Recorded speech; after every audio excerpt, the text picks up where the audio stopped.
Welcome back to another episode of A Warrior Spirit, the show where the inner warrior shines in their light. Presented by Praxis 33, the company that aligns your thoughts, goals, and actions to create your best life. I'm your host, Daryl Snow. Many of us have lost a parent, but not all of us have lost a parent to a debilitating disease like ALS. Today, I'm speaking with Jessica Stubits, and she has experienced such a loss. This was a pivotal moment for Jessica, and it changed a young girl's life. Today, Jessica is a business owner, entrepreneur, mother, and wife. She helps businesses and nonprofit organizations build their brand and is a true example of resilience, grit, and determination. Jessica, welcome to the show. Hi, Daryl. Thanks for having me. So I appreciate you joining me today. And as we were speaking with just a few minutes ago, all of us, or not all of us, many of us have lost a parent, some to old age, some to a tragedy. But your father passed away from ALS, and you say in your bio that it was a pivotal change in your life. What was it like knowing that your father was passing and then having to go through all that? Well, when he was diagnosed, I believe it was my freshman year of college. So that was already a big change in my life, heading to college and kind of going out on my own. Um, we just spoke earlier, but the diagnosis for ALS is about 2 years. Very few people live long with ALS. So, the mental capacity of a 18-year-old to really understand the gravity of that. I mean, in college, I spent a hefty amount of time drinking, so and that might have been a way to avoid it too. A lot of things. I felt independent for a really long time, even from like the age of 14. I started working, and I always felt, I can do whatever I want because I get good grades, I work, I stay out of trouble. What more do you want from me? So I remember one time my dad's coworkers from Walmart came over. They were dressed as Santa, Mr. and Mrs. Claus, because they did that at Walmart. And I was so hungover that I couldn't even come out of my room, and I felt pretty bad for missing that. When did you And start drinking? 14 years old. So, what triggered a 14-year-old to be so independent and then go down that path? Usually 14, 15-year-olds who are forced into independence or choose that kind of independence also typically aren't discerning enough to stay away from the alcohol. And was it alcohol and drugs or just alcohol? Just alcohol. Okay. Yeah. Um, well, for starters, I had older friends, so the accessibility was pretty easy. And I lived in Emmaus. If anyone knows Emmaus, Pennsylvania, it's a town you can walk around in. It's not very cut off, so it's very easy to walk to friends' houses to drink or whatever, party. So there are two things that made it easier for me, and having probably not very good friends. And I don't know. I think from being introduced to it, I really liked it. So I really liked the feeling of being drunk, because at first it was fun. It was like a fun way to loosen up. Um, and then why would I keep doing it after that? I don't know. I mean, it had a lot to do with my friends. If I maybe had a different friend group that didn't do that, I don't think I would have either. Were your parents Um, not aware? Usually, when a 14-year-old starts drinking heavily enough to start getting drunk a lot, it's not easily hidden because you don't have the mental capacity to know how to hide it that you yeah, I acquire got as caught a you. couple times. What's that? I got caught a couple times. And Well, and the first time I ever got caught was close to one of the first times I drank too, and, my friend was dropping me back off at home, and I was way too drunk. There's no way I was ever gonna wear that off in time. I came up to my parents who were outside and I said goodnight, gave them hugs, and went up to bed. And I woke up sometime around 3 in the morning, and my lamp was on the floor, and I couldn't even remember getting up to my room. And did I actually say goodnight to my parents? So the next day, we were religious Sunday churchgoers. And I think I went to church. We came home from church. Maybe we went to breakfast. I don't know. But my dad's sitting there with his newspaper, holding his newspaper out. And he puts it down. He said, "So, are we going to talk about last night?" And it was real. I did get caught. And it was just kind of funny. I thought they were overreacting like it was some problem already. And it's just like, no, just went out with my friends. And so that was kind of the first times that they found out. I would go sleep over at girlfriends' houses to drink. We would drink there. They didn't have good families, so that was easy to drink there, maybe once or twice. Um, we drank in my bedroom, which was up in the attic on the 3rd floor, so that was pretty well isolated, but, I started working at 14 at a fire company in the kitchen. So if I got out of work early, I didn't tell my parents I was done. Well, 14, I wasn't driving yet, but when I was 16 and I had my junior license, I was driving. So I might go somewhere after work. And then, as I got old, 17, you have probably your regular license by then. So yeah, you don't have to have fear of getting caught while you're driving after hours, after 10 or whatever it was. So in high school with my friends, I'd go hang out with my friends. I'd come home as late as I possibly could, hoping my parents would be in bed already or I could just say goodnight quick enough to get through. And yeah, it's just a lot of it was coming home after they were in bed. What did your parents do for work that,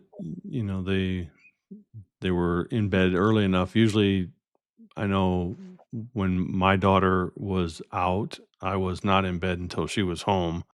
Uh, Yeah. so what did your parents do that changed that dynamic? Well, I don't think my mom was sleeping. I'm almost sure of that she now being a mom too, I wouldn't be able to sleep either. So I probably kept her up late if it was midnight or 1 or 2, because then sometimes I would get yelled at for coming home too late. But probably midnight, 1, 2 o'clock in the morning that they would be in their bedroom already, maybe not asleep. My parents were my biological grandparents, so they were also a generation older than all my friends' parents. My dad had, um, like a quadruple bypass surgery when I was 10. So my grandparents, I called my parents, so my dad, and he had lost, 80% of his vision, and he had gone from being a truck driver for 30 years to, at that time, he was a door greeter at Walmart. So that was he was the only one working in the house. He was the door greeter at Walmart, and my mom uh, was really more of his caretaker. She didn't work, so they didn't have jobs per se. At what age did you start living with your grandparents when they became your parents?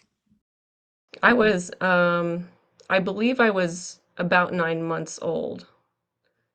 So my older sister, who was 3 years older, and myself were taken from our birth mother at a very young age, and we were in Florida at the time. That's where my birth mother lived with her husband, who was my birth father, and that's a whole other side story there too. Um, I was 9 months old, so I don't remember firsthand, and I always forget the details when people tell me, but I think that there was a drunk driving incident there where we were taken out of custody from her, and then somehow my grandmother, mom, came and got us, or we were, because they lived in Connecticut. And So how somehow old were you when they just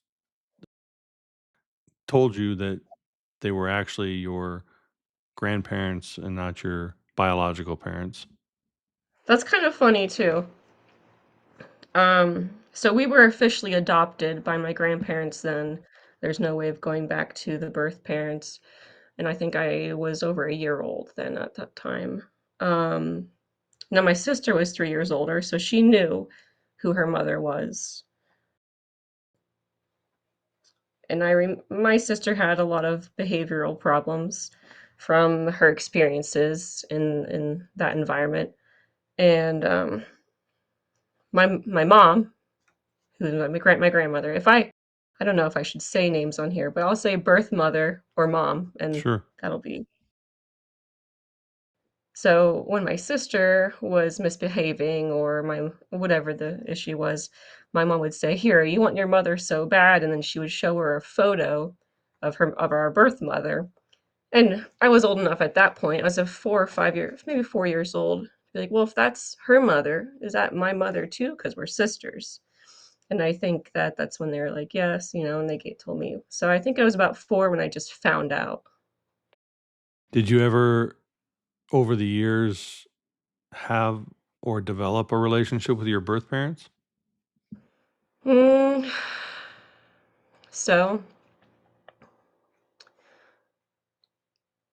the introduction to the birth parents, um, I would say first, my parents introduced me to my paternal grandparents. So I had never met my birth father, but his parents became part of my life when I was maybe 5 or so. And that was a good experience, and, um, yeah, I still try to visit my grandma from time to time, and, so I knew of, my grandparents there. My birth father was in a some kind of facility in Florida. He had dementia, and, I've never met him, and he passed away, I probably was 17 or 18. So, meeting my birth mother, um back in the day, people used to knock on the door, and you'd open the door up, and you just let them in. Nobody does that anymore. So, I was in 2nd grade, and this couple came and a kid came to the door, and I was like, they seemed like they were supposed to be there, so I let them in, and I told my parents, "There's someone here." And it turned out that it was my biological younger sister and her dad and his wife. So I hadn't even known I had a younger sister until that very moment. And then they were showing pictures, maybe not on that first meeting, but they were showing pictures, and I noticed or I learned that I had a younger brother as well. So I hadn't met my birth mother at that point, but now I was kind of aware of this other family or this that they were still there, and that my birth mother lived in Emmaus too, so she really wasn't far away. Um, when I actually physically met my birth mother, that was a complete accident. Um, my older brother, who would be my uncle, my former uncle turned brother, because he's my parents' son, he was having a wedding reception at the Emmaus Park in 1997, and I was at the playground with my cousins and some other kids that were there, and there was 2 women sitting on a bench, and they were there with one of their kids. And the one woman kept looking at me, and I kept looking at her, and she came over and she asked what my name was, and we just got to talking. And I told her that I was there for my brother's wedding reception, and she said, "Oh, what's your brother's name?" And I said, "Michael." And she said, "Oh, that's my brother's name too." And I said, "I know." And she said, "Well, you know who I am?" I said, "Yeah, you're my mother." It's a wildest thing because I'd never met her. I saw pictures of her when she was younger, but it wasn't the same person, but that was pretty surreal. So it's actually when I met my birth mother, and then I was terrified, and I ran back, and there was a whole scene because then she went to the pavilion and started cursing at my mom. Yeah, I ran away. So that was actually a pretty,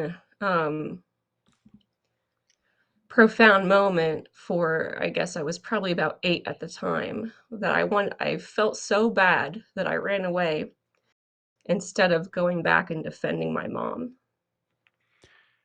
It's a lot for a child to handle and to take in, and it does not surprise that you would also then use alcohol as a numbing agent to escape, whether you know that's what you're doing or not eventually. But children take on these responsibilities that aren't theirs. They're the responsibilities of the adults around them. And Mhm. then they end up internalizing it as their fault or their problem. And truly, it's not, yet that's where they came. Was the once the realization and the truth was out, was there a shift within your own household, or was it pretty much, yeah, these are still my parents and life goes on? For my whole life, it was pretty much bad guy, good guy. My parents were the good guys, and my birth mother was the bad guy, so I never really had any question about that. It didn't make things different for me. Now when I was, I'm gonna say 5, it was before kindergarten, my older sister who was adopted with me ended up in foster care, and then another foster home, and then another foster home, and then eventually got adopted, which was a good part of her story, but she never came back to live with us, so as a 5-year-old, my older sister was gone. Um, I would say more than learning about my birth mother, that was a big change for me, feeling mad at my parents for not trying hard enough, and I remember one time I said something, my dad got so mad, he's like, "You don't know what it was like. Your mother did everything she could," and I never said that again. I never even questioned it. Um, so that's a whole other a segue, side story too, is my sister going into foster care, and then later when I was 18, she actually came back to live with us. She was taking a break from college. We had become pen pals at some point, so that's how we got reconnected, but that was still a few years after she was gone. Where did you end up going to college? I went to Kutztown, which is pretty local for where I lived, Kutztown University of Pennsylvania. And what got you into deciding that you were gonna take a cross country trip? I know, I used when I was younger, in my mid-20s, I, at one point, used to just throw a dart at a map, and that's where I would move. But when I was in my late 20s, early 30s, I actually took a cross country trip, spent 30 days driving coast to coast. And I'm extremely much older than you, but this was back in the day where you actually had to use a road map and no cell phones. They didn't exist. So it was just me and the road for 30 days, you know. But what Yeah. led you to go do that? So I mentioned my dad was a truck driver. Both of my parents were actually truck drivers at one point, and they would drive from Georgia to California. Um, that was their weekly trip, and they have a photo album of you know scenes from the highway, and the orange tinted old photos from the 70s with the landscapes of Arizona and Texas with cacti drew me in, and um, I I wanted to go see a cactus. I wanted to go see a desert. I wanted to go see something outside of Pennsylvania. So that's where I got the idea that I wanted to go. And I don't know how the trip grew, but I made the decision and I told my boss at the time that I was either going to have to leave or I would need time off. So it was, my dad was gone at that point too. So I think it might have been kind of um, like a healing trip, maybe. A find your moment type of thing. Did you find that that trip changed who you wanted to be and who you were? Did you find some resolution in that solace of driving that distance by yourself? So my younger brother was supposed to come with me on the trip. And I don't like to do a lot of things for the first time alone because I'm an anxious person. When I discovered that he wasn't going to be able to come, my mom was a little distraught about me going myself, and I said, I have to go. I mean, if I don't go now, I'll never be able to go." And she said, "I know." And that, before I left, that was, I don't know, it's just a very, um, I don't know the word for it, but that we were finally on the same page, that she knew I had to do it, and she wasn't going to ask me not to go alone. Even as much as she probably wanted me to stay or not go, she knew I had to do it, and that felt great. So going alone, was a little scary, and, it didn't have the buffer of someone I knew to talk with, so I had to, be a little more social. It was physically tiring and grueling, sleeping in my car and alone at rest stops, wondering if I'm gonna get caught. I know I'm not supposed to there's a sign that says "No camping." Am I gonna get arrested? Um, I think I grew a lot of independence from that trip that I didn't realize I had because I had to do it alone. I had to talk to strangers. There's a lot of quiet time, and I remember when I came back how loud everything felt, and I missed being alone almost. So, it was an experience. I learned that I could be on my own, and I learned I could pretty much do anything I wanted to do because I did do it. It's a definite defining moment when we have the realization that we are stronger than we thought we were, capable of more than we ever dreamed we were. And I truly believe that all children should move at least 2+ hours away from their house, because just moving out of the house, you still fall back on your parents, but being out on your own gives you that no safety net feeling of, I just have to figure this out. And when you do something like you did, where you just are packing up the car and you're gonna go, you just have to figure it out. You were shy, but now you have to learn to talk to people. You didn't know where to do, so you stopped at rest stops. This is I know back in the day when you could actually feel safer doing that, when even I did that as well. You just Yeah. stop wherever and sleep in your car and then move on. But we also see, doing those type of things, that this is such a big, beautiful universe. And the Mhm. United States, we fly over so much of the beauty, but driving through it, you get to see different cultures, different people, different landscapes, and you get to see how beautiful it is. And you start to reconnect with that beauty instead of just, oh, it's another city or whatever. Did you experience Mhm. that kind of thought in your own head? Yeah. One of the places I almost wasn't going to go because I thought this is too overrated, everybody goes there, was the Grand Canyon, and I just kicked myself to not have gone. I'm so glad I did. I spent the entire day there, and it was in June, they had some kind of starlight thing at night, and that was amazing. I stayed there all day and all night, and luckily had a place to find a place to sleep when I left, but that really makes you feel pretty small. I don't know, have you been there? Yes, I live in Arizona, so it is Oh, someplace that's that I've yeah, actually visited.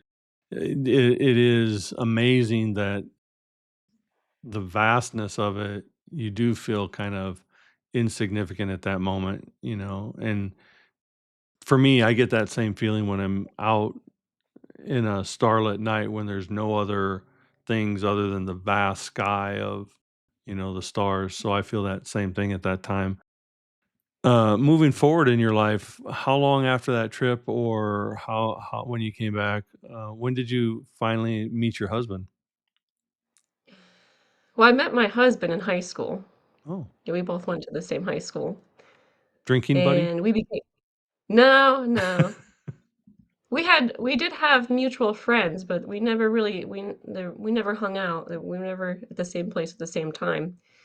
So college, first day, first class to the morning, um, there he was, and there I gravitate like, "Oh, I know him," and go right to him and say, "Hey," and then we became friends. We both commuted, neither of us lived on campus, so that, that was a commonality too, because it's cheaper. Neither of us could really afford to live on campus, and it's a college that was maybe 10 miles away or something like that, so, that's when we became very good friends, and we both had, different significant others at the time.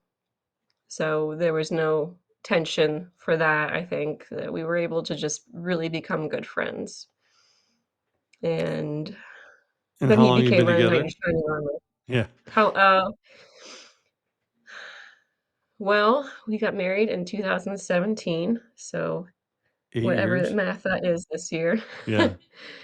Um, actually, he was the only person my dad ever approved of, which is what I held on to. When my dad was still alive, my husband and I were over at my house during a break between classes, which as a commuter, like, what do you do? Do you stay at the school in the library for 2 hours? So my house was close enough, we went back and hung out, and he showed my dad his '70s pickup truck, and of course, my dad loved that.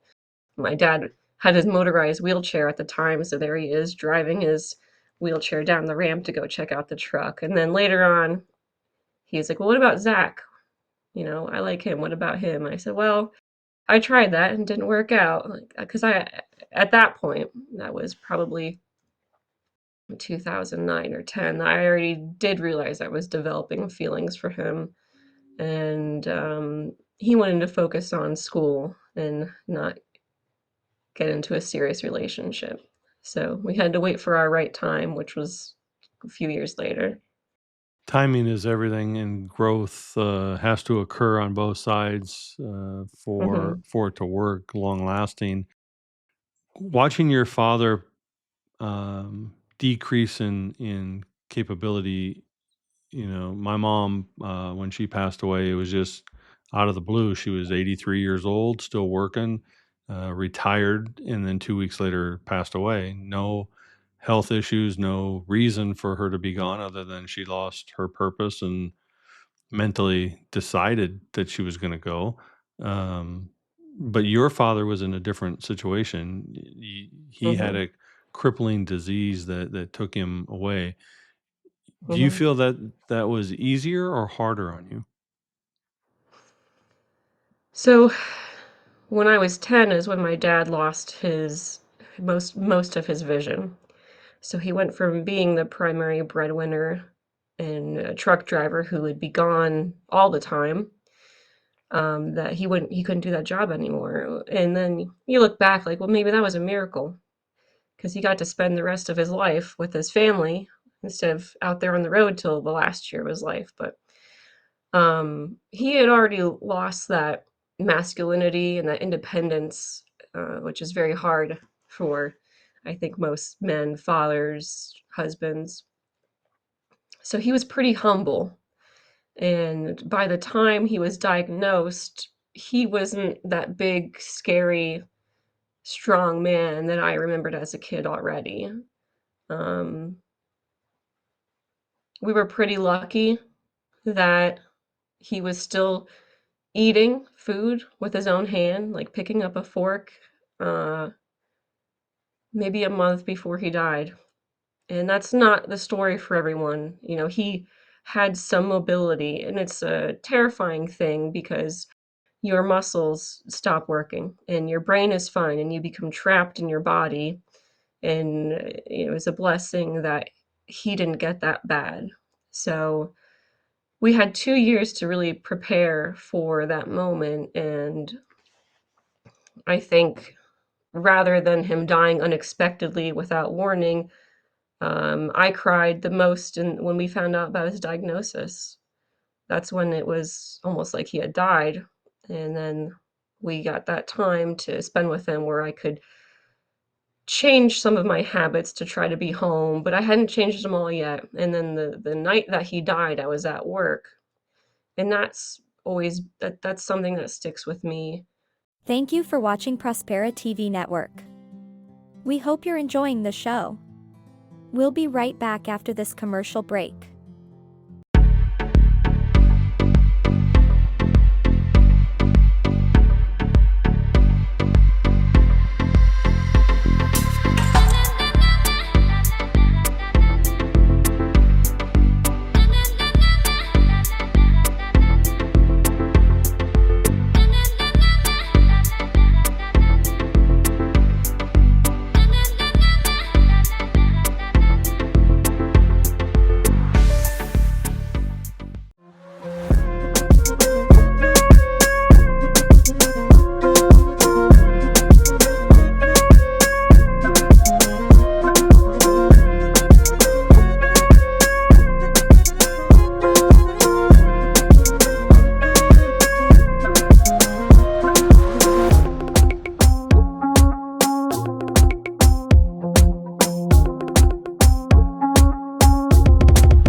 We had 2 years to really prepare for that moment, and I think rather than him dying unexpectedly without warning, I cried the most when we found out about his diagnosis. That's when it was almost like he had died, and then we got that time to spend with him where I could change some of my habits to try to be home, but I hadn't changed them all yet, and then the night that he died, I was at work, and that's something that sticks with me forever, that I went to my first job of the day for 8 hours. I got called and asked if I could come into the fire company, and I went, and I wasn't supposed to be there, and that's when he died. I didn't need the money, I didn't have to say yes to everybody. If I wasn't at work, would I have been at home or would I have been at home with my parents as a 20-something at night? Probably not anyway. So, my mom calls, and I'm in the middle of making a cheesesteak. The cheese is melting on the steak on the grill, and she said, "I think you better come home." And I said, "Is he gone?" She said, "I think so." So, and I dropped everything and just left. Um, I don't remember the question was now, but It's okay. I was it just was asking, a very yeah, slow decline. yeah, was it easier because you got time to say goodbye versus, unexpected passing like my mom? She just Yeah, left. I mean, so yeah. I feel like it was still a blessing. Yeah, despite what the experience it was, and it was and humbling. and now you are in business, for yourself. You're a business owner. I'm gonna bring up some of these things here. Yeah. You and your husband, you have a printing company. Yes, this was kind of accidental. What got you into printing? Well, my husband and I both went to school for graphic design, so we already have that background. And where Zach, my husband, used to work, they use presidential printing for their printing in Quakertown. So that's how he became familiar with the owner. And then I did their website for presidential printing. So that's how I became familiar. And then, under some unfortunate circumstances, the owner decided he was ready to retire, and maybe jokingly was like, "Well, do you want to buy a print shop?" And then my husband was considering that. Yeah, I mean, maybe we would. I was already freelancing at the time, doing websites, so I did not have kind of the chains of a full time job that would prevent us from really seeking this out. So I started shadowing, and then we made the decision we'd buy the company, and here I am. Nice. In And the then print you shop. did photography as well. Mhm. Yeah, Beautiful photography's photos, by always the been way. a passion. Thank you. Yeah. So did you enhance this on your road trip? Your passion for nature and your connection for these type of photos. These are gorgeous, by the way. Thank you.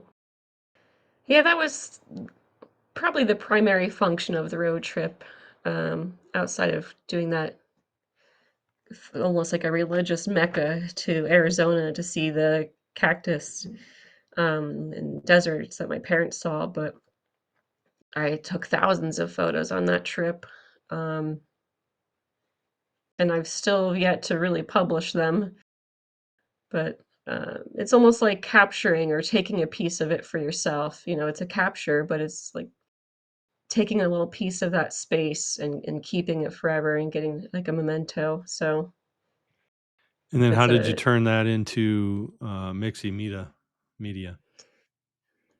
well, Mixie Media was when I quit my full-time job. My husband said, "You can just quit," because we had a maybe 6-month-old at the time. So "How can I just quit? I can't just quit my job." He said, "No, you can just quit." So after I quit, I was already getting kind of antsy and still freelancing anyway, so that's when I decided to form Mixie Media, and the name was from my dad's tattoo on his arm because his name was Mike, but it looked like a X and not a K, so it was Mixe, and he got the nickname Mixie.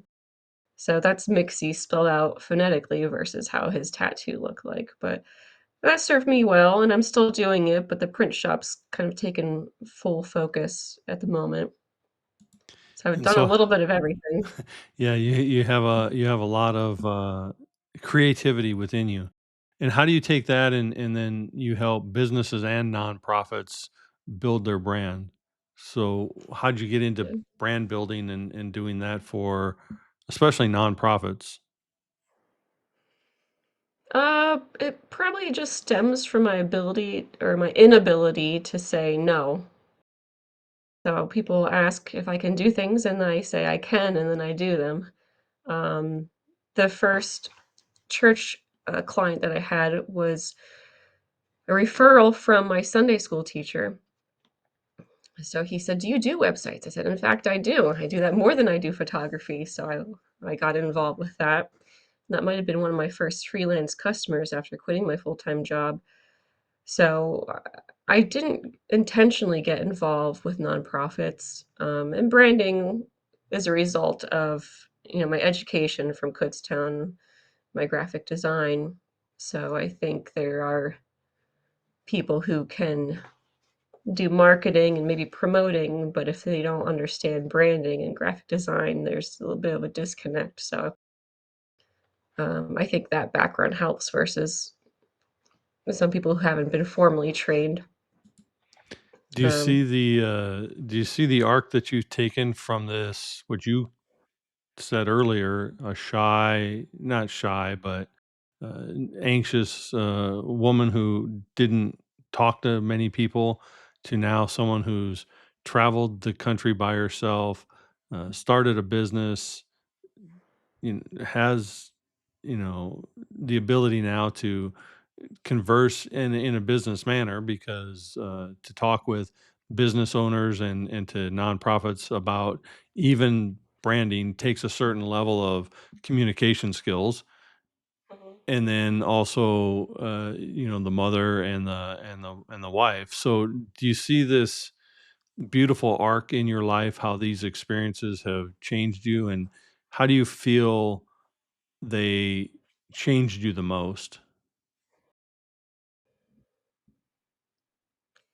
Well, it's not that I ever really saw the change when it was happening. It's much easier to see the change years after it's happened. And what changed me the most, I mean, it's just been the lifelong independence that I've felt that I needed to have or that I wanted to have, paired with work experience that I identified my weaknesses and I did things that made me uncomfortable because I knew I had to in order to grow.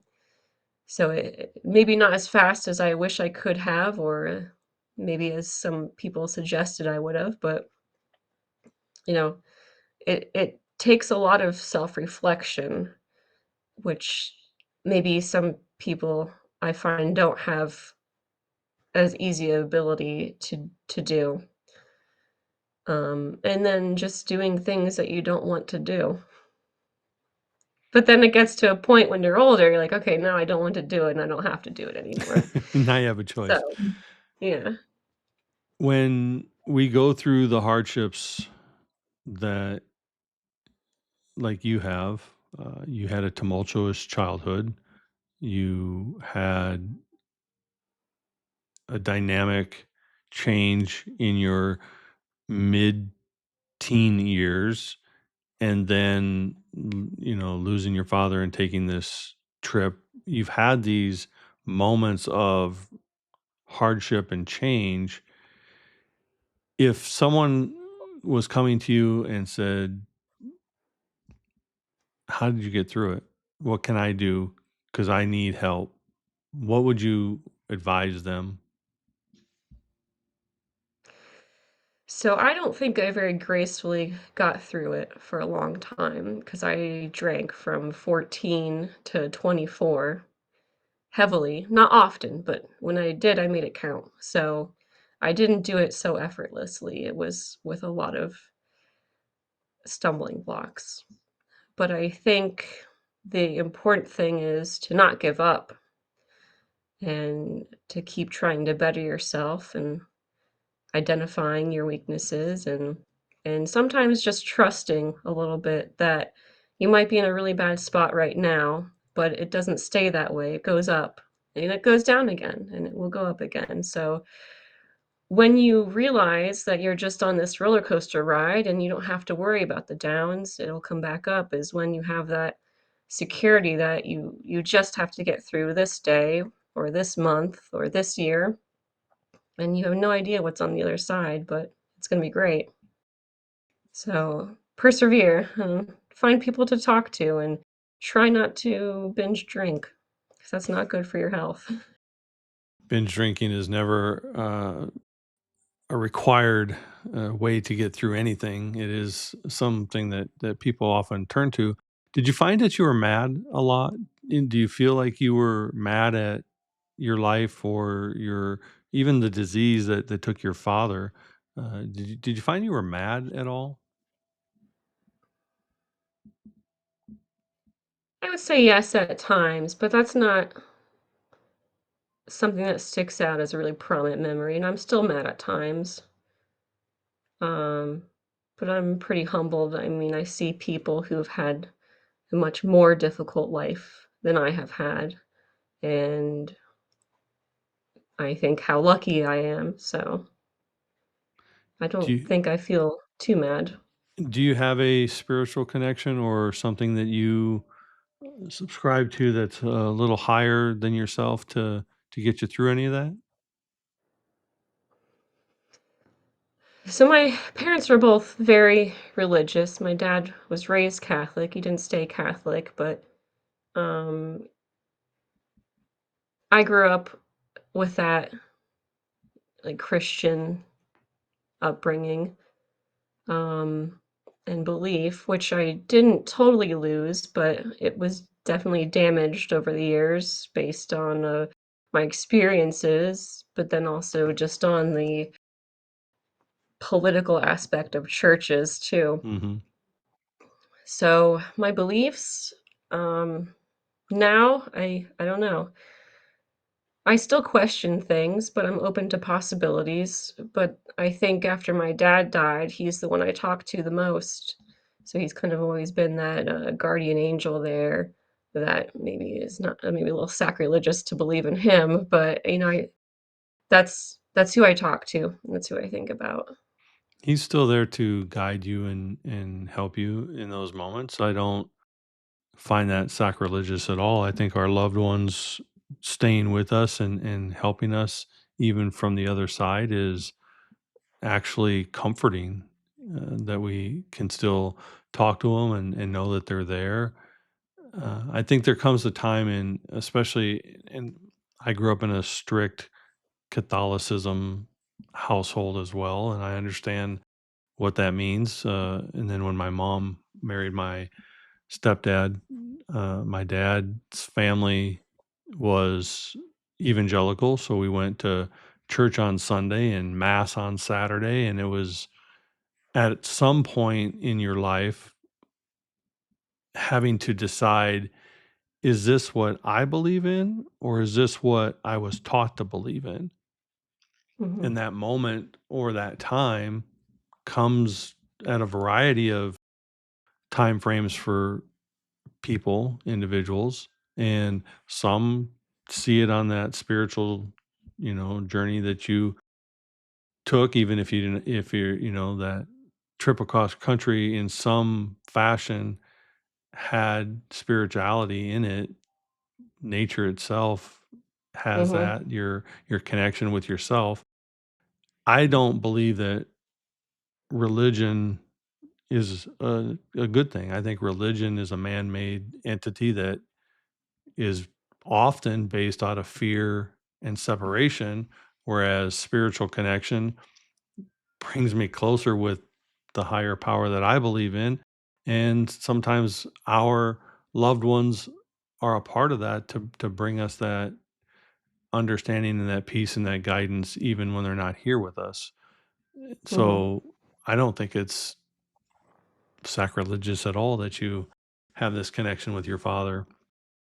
I do find that when we go through these moments, my wife has been chronically ill for 10 years, and I have been angry at God a lot during these 10 years because I've watched someone that I really love suffer. And I know through my own beliefs that that could be taken away. So I also know that there's some purpose for her illness that we're just not aware of.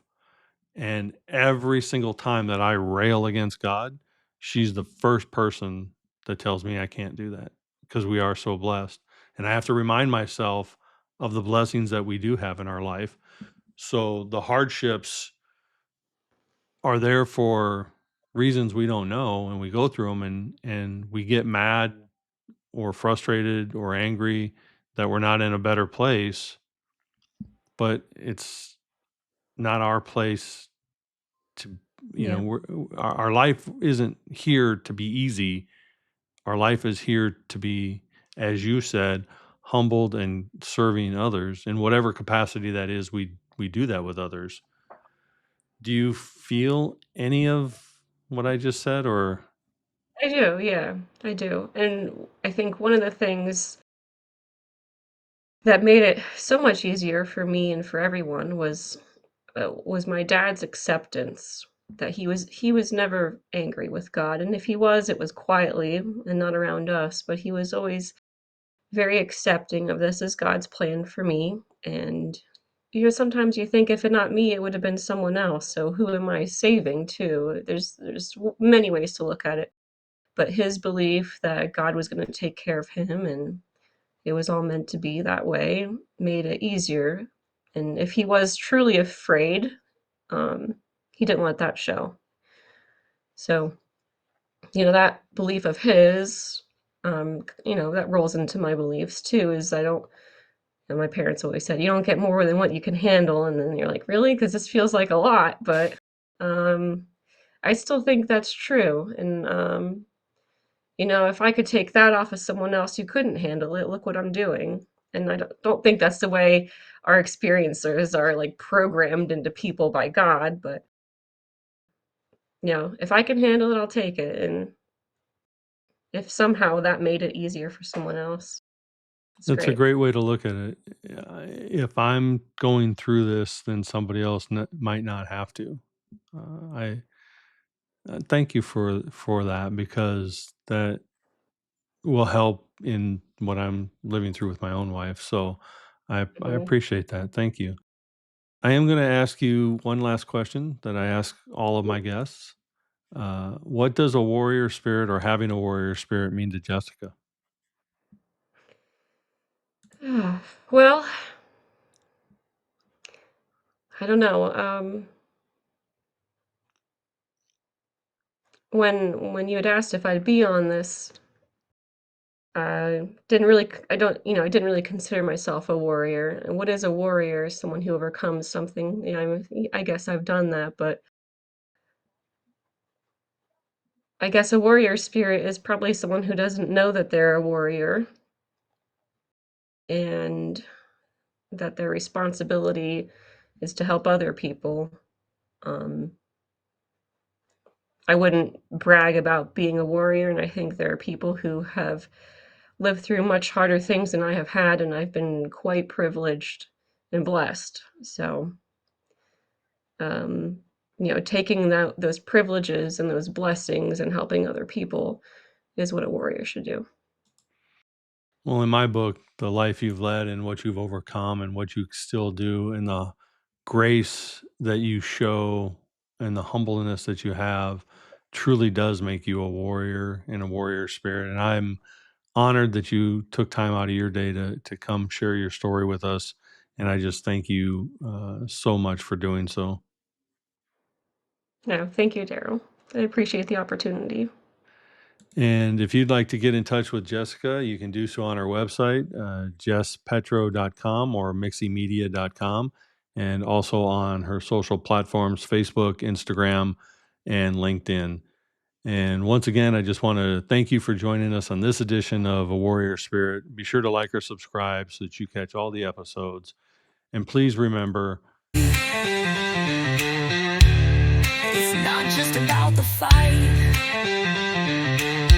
it's how we rise from it.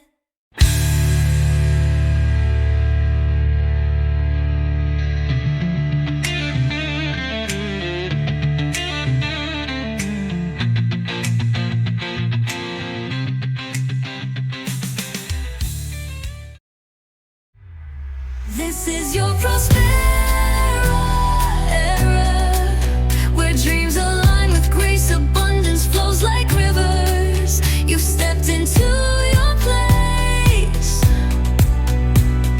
Rise, reign, and remember, you were born to shine. Welcome to your moment, Prospera, it's time. We hope you enjoyed today's show on Prospera TV Network. Make it a point to visit us on YouTube and catch all your favorite shows anytime you want. Interested in hosting a show of your own? Or advertising your business on our network? Contact Elena Rodriguez.